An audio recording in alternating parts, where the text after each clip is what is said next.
और जुमला आशिक़ाने मुस्तफ़ा को जिन्होंने इस महफिल को सजाने में दामे दिरमे कदमे सुखने जिस तरह से भी हिस्सा लिया, अल्लाह करीम सबकी कोशिशों काविशों और मेहनत को अपनी बारगाह में कबूल फरमाए और परवरदिगार आलम आज की इस महफिल को हम सबों के लिए ज़रिए निजात बनाए।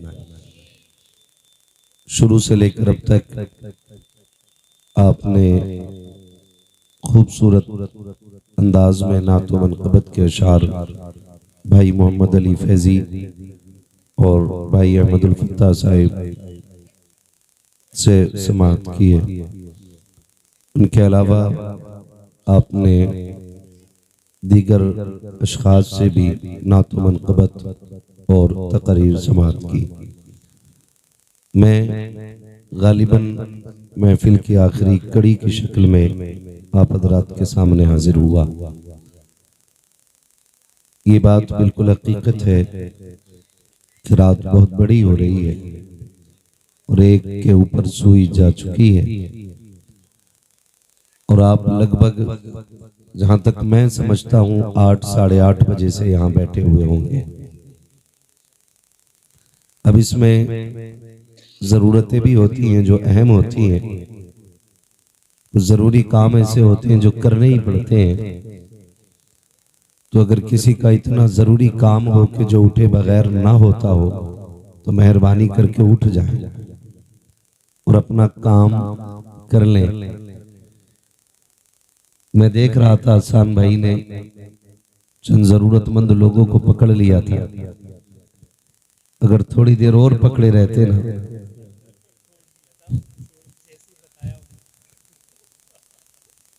तो माहौल खराब हो जाता।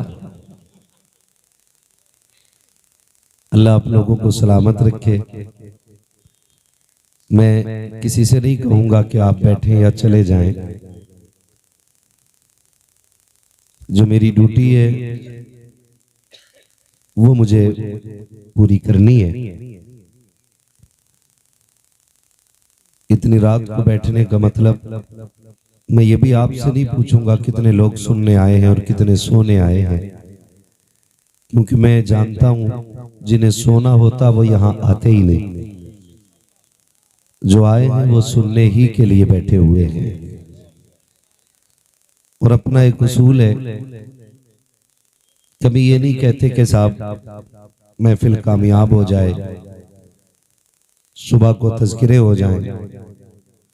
मैं कमेटी वालों को भी मशवरा दूंगा, कल ये जिक्र न करना कि महफिल कैसी रही। कोई कामयाब कहे कोई नाकाम कहे, इससे बात नहीं बनती। चूंकि हम बरेली वाले लोग हैं तो हम महफिल को भी आला हजरत के जरिए इस मकाम पे लाके कह दें, रहने दो या डूबो तो अब तो तुम्हारी जानिब, कश्ती तुम्ही पे छोड़ी लंगर उठा दिए हैं। महफिल सजाना हमारा काम था, अब मकबूलियत तक पहुंचाना मदीने वाले का काम है। हमने अपने हिस्से का काम किया और हम कर रहे हैं।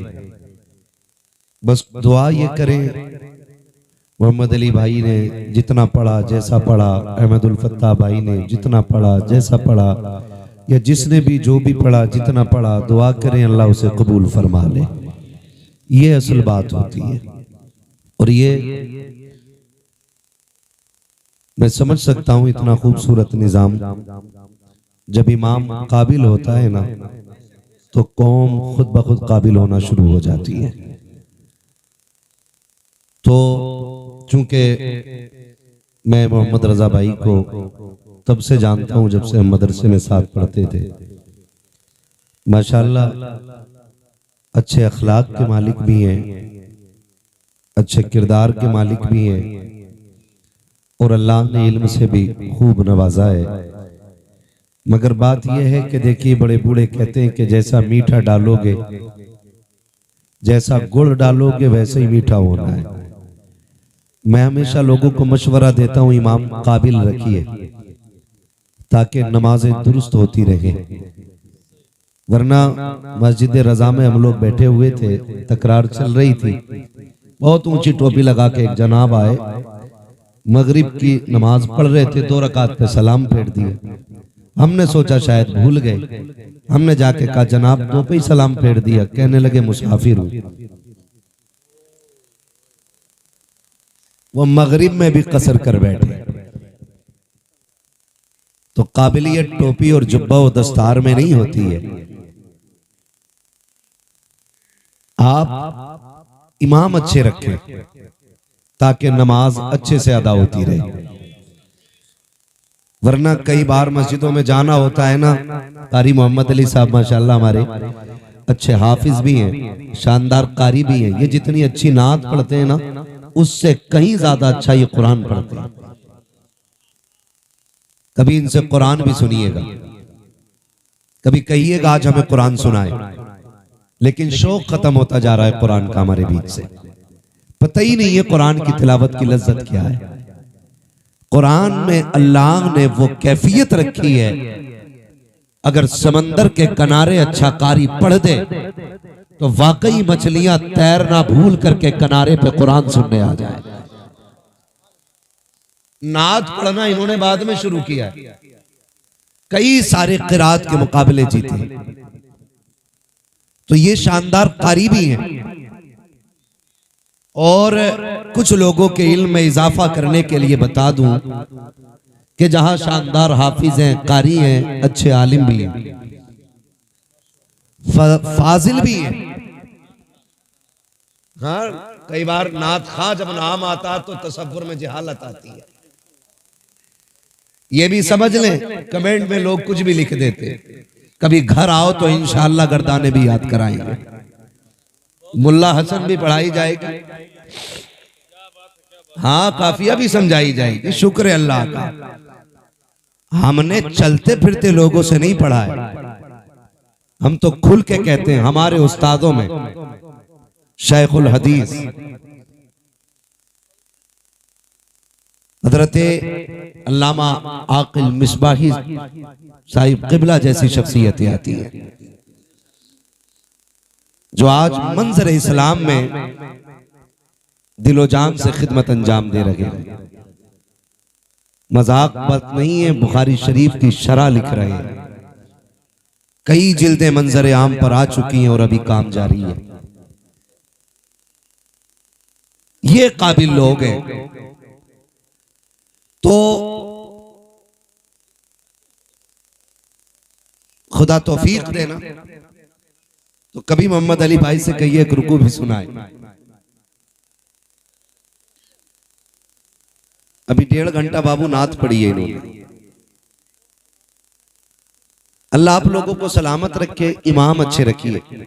कई बार मस्जिदों में जाना होता है ना, तो दिल करता नियत तोड़ के भाग जाए। इमाम ही ऐसे रख रखे, जब 5 किलो गल्ला दोगे तो इमाम ऐसे ही मिलना है ना। थोड़ी तनख्वाहों में इजाफा करें, अच्छा इमाम रखें। इमाम अच्छा होगा, इबादत अच्छी होगी। कितने लोग मस्जिद में 5 टाइम जाते हैं? हाथ ना उठाओ भैया, झूठ भी उठ जाएंगे, नीचे कर लो। खुद महसूस करें, अपने आप से पूछें क्यों? क्योंकि कभी कभी दिल नहीं लगता मस्जिद में। उसकी एक वजह यह भी है कि अच्छे कुरान पढ़ने वाले लोग नहीं, काबिल लोग रखिए। और हम तो ये सोचते हैं अगर एक दिन इमाम साहब घर चले जावे ना, तो मुक्तदियों में झगड़ा हो जा, मुसल्ले पे मुझे आना। दुख चल गए कि मुझसे पहले तू कैसे इमाम साहब के पीछे मैं खड़ा होता हूं। कभी कह रहे आजान मैं पढ़ता हूं, नमाज भी मैं ही पढ़ाऊंगा। मुसल्ला इतना हल्का ना समझिएगा, हम सारे ही आला हजरत वाले लोग हैं। किसी ने आला हजरत से पूछा आपको कितना इल्म है? इल्म कितना है? आज तक तहकीक चल रही है, एक एक शेर की तशरीह हो रही है, लेकिन शेर की तशरीह मुकम्मल नहीं हो रही है। सैकड़ों साल बीत गए, लेकिन आला हजरत अभी समझ में नहीं आ रहे हैं। तो वो क्या कहते हैं? उन्होंने कहा कि बस इतना इल्म है कि मैं अपनी नमाज सही पढ़ लेता हूं।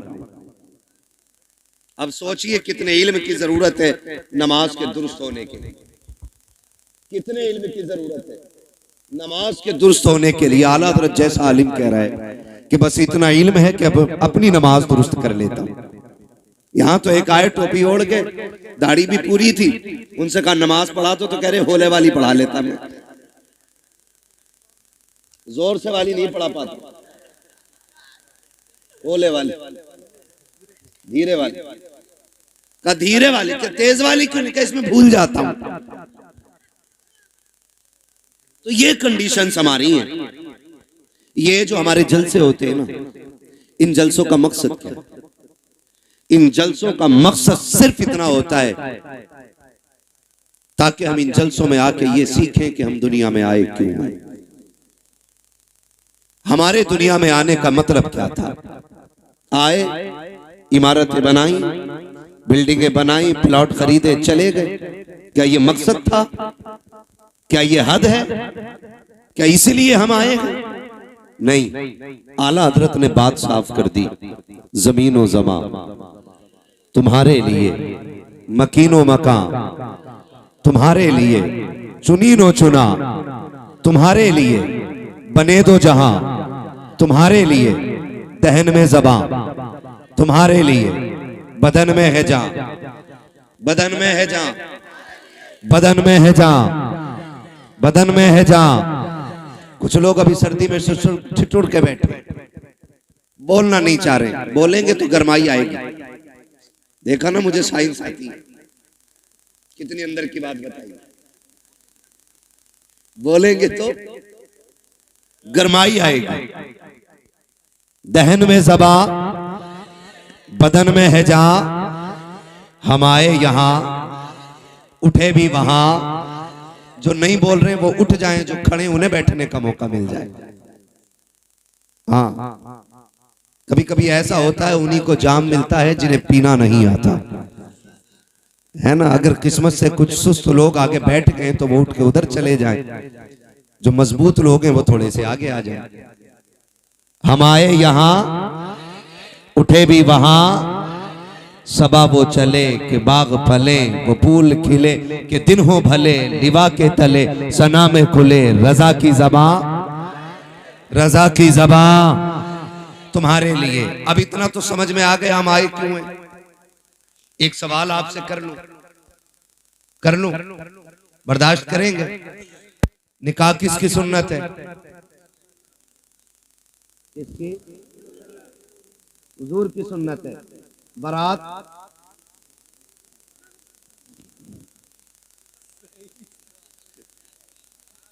नहीं। और ये बेटी के घर जाके जो ठलुए रोटी तोड़ते हैं, ये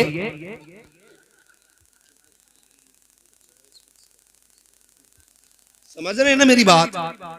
मैं कुछ पूछ रहा हूं आपसे। दिल्ली गए थे बचना है ना, जो बारात में जाके रोटी तोड़ते हैं, ये निकाह क्या है? बोले जिनका हो गया वही क्यों बोल रहे हैं? बोलो जरा, क्या है? किसकी? रसूलुल्लाह की। एक सुन्नत को अदा करने के लिए कितने गुनाह करते हो, ये भी बोलो मेरे बेटे। एक सुन्नत अदा करने के लिए कितने गुनाह करते हैं, बेहिसाब। निकाह हुजूर की सुन्नत है, और एक सुन्नत अदा करने के लिए क्या क्या न किया। अगर हम आगाज करें जिंदगी का, खुदा सबके बेटों को जवानी दे, बड़ी बात है, इसलिए कि बेटे के सर पे सेहरा देखना ये माँ का सबसे बड़ा ख्वाब है। घर में चांद सी दुल्हन लाना ये माँ का बहुत बड़ा ख्वाब होता है। जब बेटा बाप के कंधे के बराबर खड़ा होता है ना, तो बाप का सीना फख्र से ऊंचा होता है, झुकता नहीं है। बाप का सीना फख्र से ऊंचा होता है। अल्लाह ने मेरे बेटे को जवानी दी है, जब खुदा जवानी दे ना तो फिर खुदा को ना भूलना। क्या करना है? खुदा को नहीं भूलना है, यही असल है। बेटा जवान हुआ, अम्मा ने क्या कहा? जैसी बेटे जवानी की दहलीज पे कदम रखते हैं, माँ कहती है चांद सी दुल्हन लानी है। मैं समझता हूं हर माँ की कहानी ये होगी।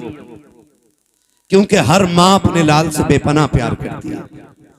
मैं कहूं कि मोहम्मद रजा भाई की माँ प्यार करती है, सिर्फ ये गलत होगा। मेरी माँ प्यार करती है, सिर्फ ये भी गलत होगा। आपकी माँ प्यार करती है, सिर्फ ये गलत होगा। हर माँ का एक ख्वाब होता है, मेरा लाल जवान हो, सेहरा पहने, दुल्हन चांद सी मैं ढूंढ के लाऊं। मुझे तो हैरत होती है ना, जब बहुएं आके शिकायत करती, मौलवी साहब कोई तावीज होगा जिससे मेरी बहू का लड़ना खत्म हो जाए। तो मैं कुछ देर सोचता हूं कि इसे ये हो क्या गया है, शिकायत कौन सी लेके आई है, पूछो बात क्या हो गई। तो एक सीधी बात कहती है, पता नहीं मेरी सास को चलन होती है मुझसे। ये एक एक बेटा मेरी बात कान खोल के सुन ले और याद रखिएगा, अगर एक रात के जलसे से जन्नत मिलती ना तो हुसैन 72 गर्दनें नहीं कटवाते करबला में। ये भी कान खोल के सुन लीजिए, अगर जन्नत इतनी सस्ती होती ना तो फिर करबला में हुसैन ने 71 लाशें नहीं उठाई होती। महंगी है जन्नत, उसे बचा के रखना जरूरी है, बचा के रखना जरूरी है। जब आके ये शिकायत की जाती है ना कि मेरी सास मुझसे जलती है, मेरा एक सवाल हर बहू से है, तुझे पता है तुझे कितनी हसरतों से लाई है। जब बेटा 12 साल से ऊपर चढ़ा था ना, तभी से उसने दुल्हन के तस्करे शुरू कर दिए थे। तभी से रिश्तेदारी में जाके कहती थी, सुनो बेटा 15 साल का हो गया, बेटा 18 का हो गया, मेरा बेटा 19 का हो गया। हम भी दुल्हन देख रहे हैं, क्यों? ताकि किसी अच्छी दुल्हन का पता मिल जाए, अच्छी दुल्हन का पता मिल जाए।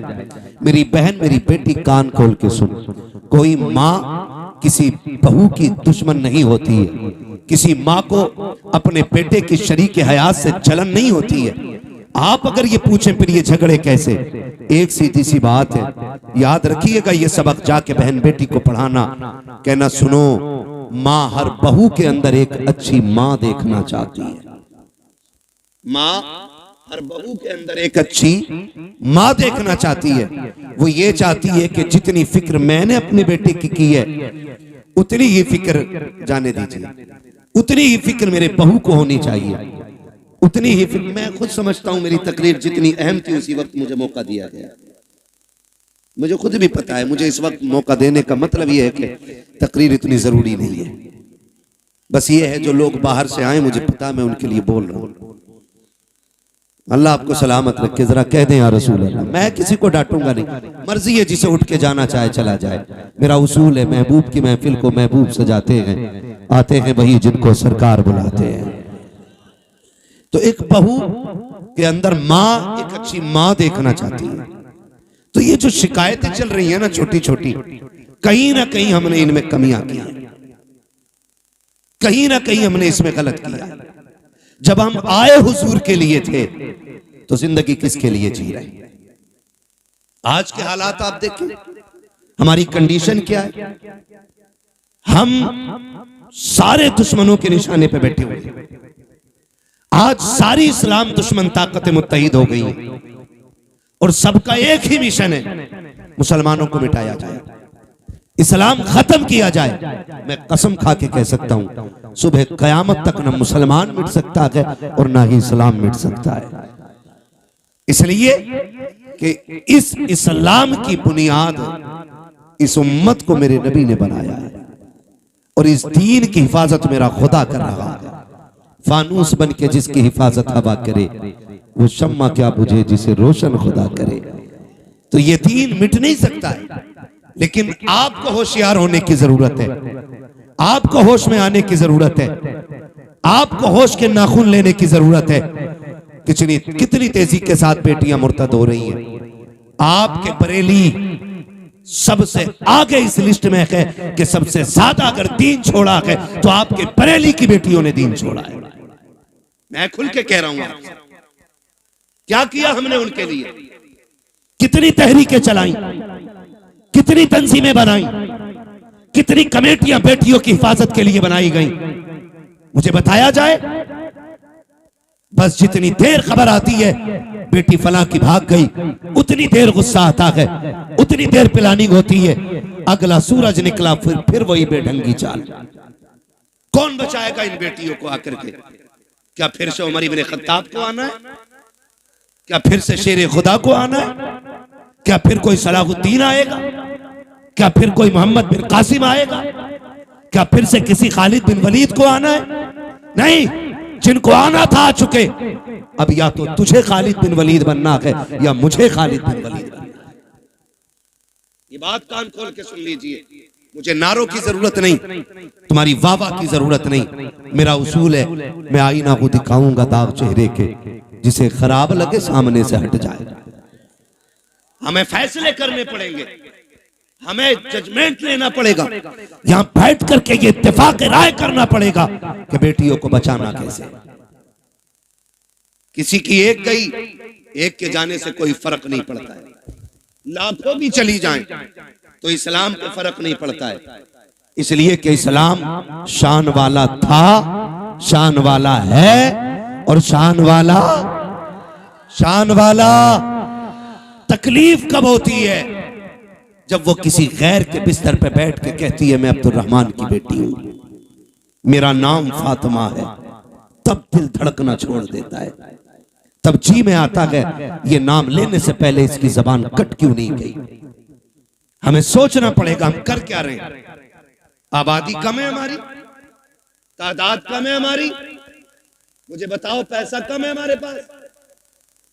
हमारे पास जितना पैसा आया हमने या तो प्लॉट खरीदे या होटल बनाए या हमने बिजनेस आगे बढ़ाया, लेकिन कौम के फ्यूचर के बारे में किसी ने नहीं सोचा। मुखालफत नहीं करता मोहम्मद रजा भाई, हर बस्ती में कई कई मदरसे हैं, होने चाहिए। हर इलाके में खानका है, होनी चाहिए।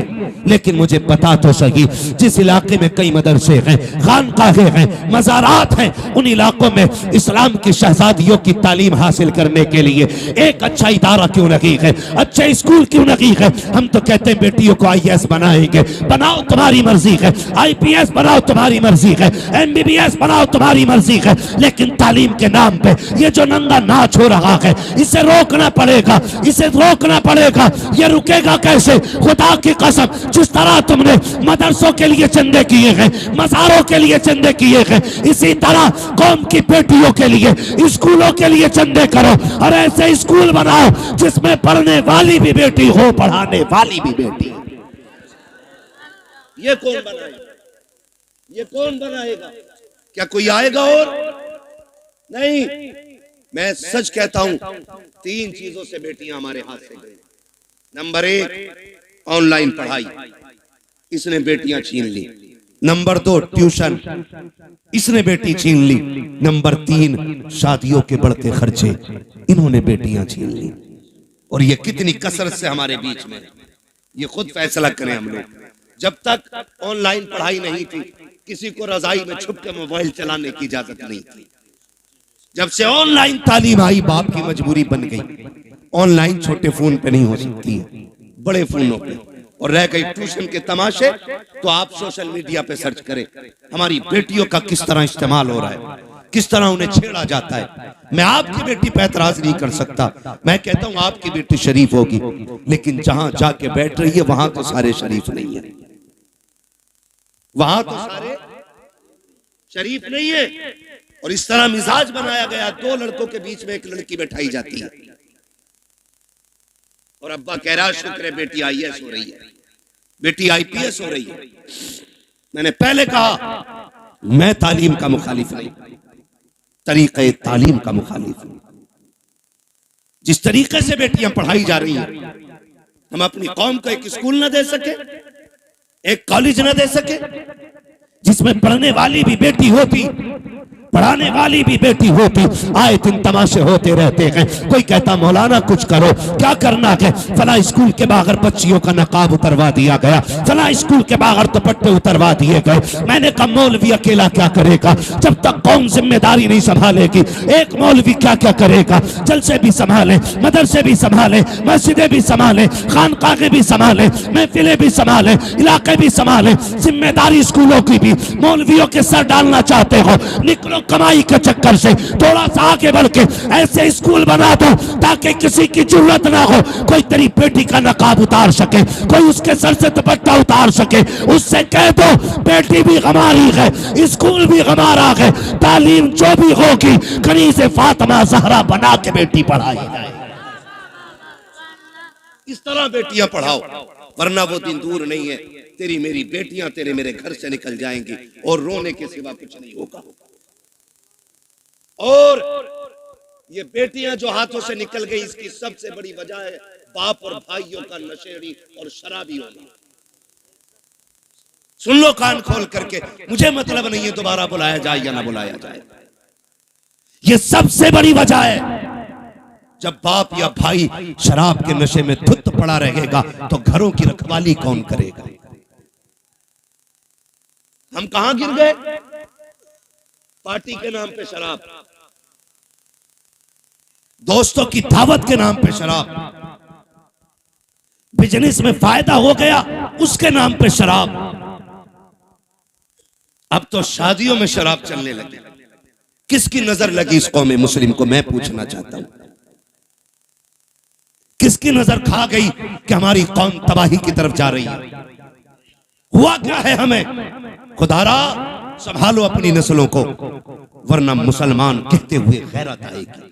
डॉक्टर इकबाल ने बहुत पहले कहा था, यूं तो सैयद भी हो, मिर्जा भी हो, अफगान भी हो, तुम सभी कुछ हो, बताओ कि मुसलमान भी हो। आज कौन सा झगड़ा नहीं है? कोई कह रहा मैं पठान हूं, कोई कह रहा मैं अंसारी हूं, कोई कह रहा मैं शेख हूं। यही झगड़े रह गए थे, कोई दूसरा काम नहीं बचाता। और भाई सुन कान खोल करके, किसी पठान को कोई अजमत और रिफत हासिल नहीं है, किसी खसाब को कोई अजमत हासिल नहीं है। खुदा की कसम, अल्लाह के नजदीक सबसे ज्यादा इज्जत वाला वो होता है जो सबसे ज्यादा तकवे वाला होता है। अगर नाज करना है, सजदों की कसरत पे नाज करो, कुरान की तिलावत पे नाज करो, अपने आप को देखो, मुहासबा करो, आईने के आगे खड़ा कर और पूछ तो सकी कितनी रातें ऐसी गुजरी है जिसमें तुमने खुदा को मनाया है, कितनी रातें ऐसी गुजरी है जिसमें रब को राजी किया है। अगर एक रात भी ऐसी नहीं है तो हंसने का मौका नहीं है, खुश होने का मौका नहीं है। एक रात ऐसी निकाल ले कि जब दुनिया सोती हो तू मुसल्ले पे आ जा, अपने रब को रो के दिखा दे। खुदा की कसम, तो आंसू गिराना तेरा काम है, जन्नती बना देना खुदा का काम। लेकिन हम तो डांस भी करते तो नात के नाम पे, शादियों के नाम पे शराबें। कह रहा हमें पढ़ाता, कह रहा मौलवी साहब तुम्हें नहीं पता है बियर में नशा नहीं होता, एनर्जी ड्रिंक है वो। आग लगे तेरी एनर्जी में, अगर ताकत लेनी है तो वो खजूर खा जो हुजूर के मदीने से आई हो। हाँ, इससे ज्यादा ताकत शराब। इन्होंने हमारी कौम का बेड़ा गर्क कर दिया। नौजवान अक्सर इधर जा रहे, खुदारा निकले इन चीजों से। शराब मेरे नबी ने हराम कही तो हराम है, मानते हो कि नहीं? शराब, शराब इतनी जोर से कहो कि जो पीते हो उन तक आवाज पहुंचे। शराब, शराब। और जिस चीज को मेरे नबी ने ठुकरा दिया, कोई माई का लाल उसे हमारे होठों तक नहीं ला सकता है। हाँ, हुजूर के गुलाम हम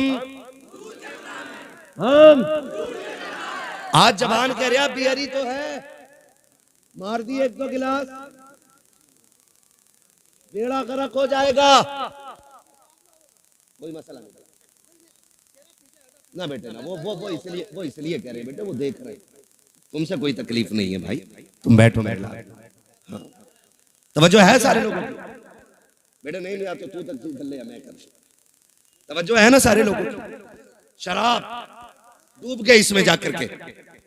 याद रखिएगा, शराब पीने वाला ना अच्छा शोहर हो सकता है, ना अच्छा बाप हो सकता है, ना अच्छा भाई हो सकता है, ना अच्छा बेटा हो सकता है।